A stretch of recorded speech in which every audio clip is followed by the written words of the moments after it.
Good morning student, कैसे हैं आप सभी। पौनेस क्लासेस में आप सभी बच्चों का स्वागत है। बच्चों, बहुत हुआ कोरोना कोरोना, अब सिर्फ होगा पढ़ो ना। इसी के साथ है अब आपको जीना, अपनी ज़िंदगी का लूज अब मत करो ना। तो बच्चों, स्टार्ट करते हैं हम सभी क्लास 6 सोशल स्टडीज। बच्चों, हमारा पूरा वीडियो देखा करिए और जो भी रिव्यू है, कमेंट है, उस पर लिखिए। जो समझ में ना आए वही पूछिए। बच्चों, आज हम सभी सोशल स्टडीज़ के पार्ट 3 सिविक्स पढ़ेंगे। सोशल एंड पॉलिटिकल लाइफ, सामाजिक और राजनैतिक जीवन। लेसन फर्स्ट, सभी बच्चे अपने अपने बुक ओपन करें। डाइवर्सिटी मीन्स होता है बच्चों विभिन्नता। इसके बारे में अध्ययन करेंगे, उसके गुण को समझेंगे, अपने संस्कृति और मानव के बीच को संबंध देखेंगे, जहाँ पर लोग कई भाषाएं बोलते हैं। आगे चलते हैं बच्चों। Imagine a garden with flowers of only one variety, one colour and one size. और if every place on the earth is the same, would you like it? Variety and change are two important aspects of life. If the people of the Stone Age did not try to change their situation, we all would have still been in the Stone Age. कल्पना करिए, एक बगीचे में फूलों के साथ केवल एक ही प्रकार का है, एक रंग का है, एक आकार का है।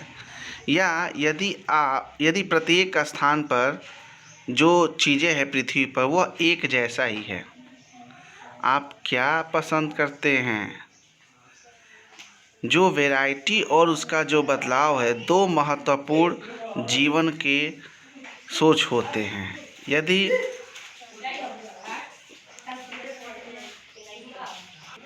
यदि लोग स्टोन एज पाषाण काल में अपने परिस्थिति को बदलने का प्रयास नहीं बदले होंगे, तो स्टोन एज भी सभी उसी में रहते, सब वैसा ही जीवन व्यतीत करते। एवरीवन नीड अ चेंज और important improvement from what is available or existing. Growth and progress happen as we humans begins wish to find new things. This human quality brings about inventions and innovation. प्रत्येक लोग को बदलाव और बढ़ोतरी के लिए आवश्यकता होती है कि क्या चीज़ उपस्थित है, क्या नहीं है। जो बढ़ाव होता है और जो तरक्की होता है, यह मानव के इच्छा की एक घटना होती है जिससे नए चीज़ें आती हैं। यह मानव का जो गुण होता है, हमारे लिए जीवन में खोज और एक नई सोच लाता है। Meaning of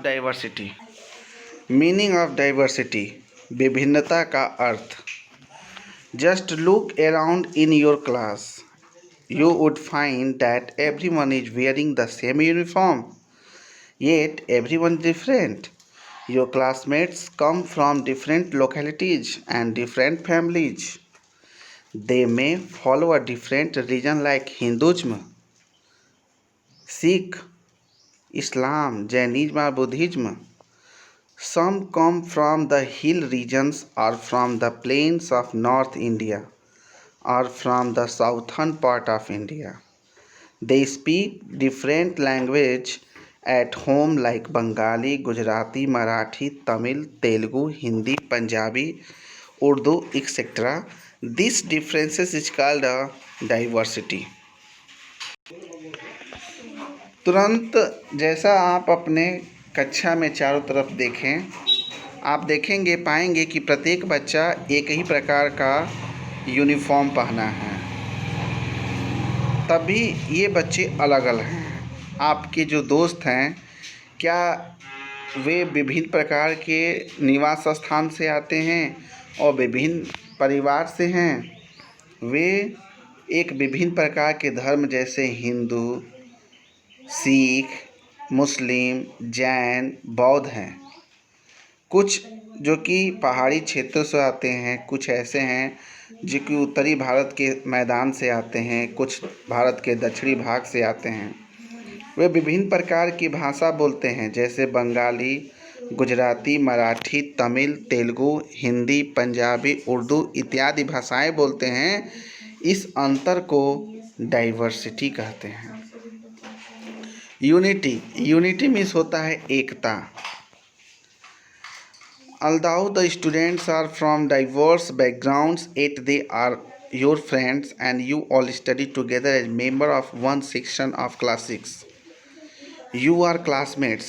You study and play together, have debates and competitions against other sections as one united team.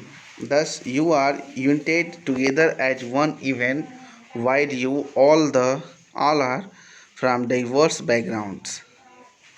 In the nutshell, this is what unity is in diversity means, as shall study more about this later in this chapter. यद्यपि जो बच्चे होते हैं, जो छात्र होते हैं, वे विभिन्न प्रकार के से आते हैं। वे आपके दोस्त होते हैं और आप एक साथ पढ़ते हैं। क्लास 6 में जो सदस्य होते हैं वो अलग अलग सेक्शन से होते हैं। अगर एक सेक्शन में देखेंगे तो आपके जो दोस्त होते हैं वो एक साथ पढ़ते हैं। आपके जो दोस्त होते हैं आप पढ़ते हैं, उनके साथ खेलते हैं, उनके साथ चर्चा करते हैं, कंपटीशन करते हैं अन्य सेक्शन से, और आपके टीम में एकता होती है। प्रायः आप देखेंगे ये साथ साथ होते हैं, एकता की बात करते हैं और विभिन्न प्रकार के वो क्षेत्र से आते हैं। और यह एक जो मुख्य इसका बिंदु है कि अनेकता में एकता का अर्थ क्या होता है, यूनिटी इन डाइवर्सिटी का अर्थ क्या होता है, यह हम अध्ययन करेंगे इसके बारे में। और इस पाठ में हम और भी इसके बारे में हम अध्ययन करेंगे। रीजन्स फॉर डाइवर्सिटी, विभिन्नता के कारण। Tradition, human beings prefer to live in groups. Look at your own house. You live with your family. The family may be part of a joint family. The family lives in a house, the house in a colony, the colony in a locality, and locality in a district, the district in a state, and the state in a country. At every level, the people around you make a difference to how you live. For example, your parents teach you what to eat, how to eat, what to wear, how to pray, what to do and what not to do inside the house and outside the house. They learned these things from their parents and the elders around them. This is what builds tradition and trends. मानो जो कि एक समूह में निवास को महत्व देता है। आप अपने घर को देखें, आप रहते हैं अपने परिवार के साथ। आपका परिवार एक संयुक्त परिवार का हिस्सा है। ये परिवार जो कि एक घर में रहता है, घर एक कॉलोनी में होता है, कॉलोनी एक स्थान पे होता है और यह स्थान एक ज़िले में होता है और यह ज़िला एक राज्य में होता है, राज्य जो कि एक देश में होता है। प्रत्येक स्तर पर जो लोग चारों तरफ विभिन्न प्रकार के से अपना बनाते हैं कि वह कैसे रहते हैं। उदाहरण के रूप में आपके माता पिता आपको सिखाते हैं कि क्या खाते हैं, कैसे खाते हैं, क्या पहनते हैं, कैसे प्रार्थना करते हैं, क्या किया जाता है, क्या नहीं किया जाता है घरों में और घर से बाहर। वे सिखाते हैं इन सब चीज़ों को। और जो बड़े होते हैं हमारे चारों तरफ होते हैं और ये हमें बताते हैं कि जो कैसे ट्रेडिशन और जो ट्रेंड, जो वेशभूषा होता है, उनका निर्माण हम कैसे कर सकते हैं। ये सभी चीज़ें हमें यह बताते हैं। Regional differences. बच्चों आज के लिए इतना ही। अगला वीडियो हम नेक्स्ट में शेयर करेंगे। That's all. Thank you.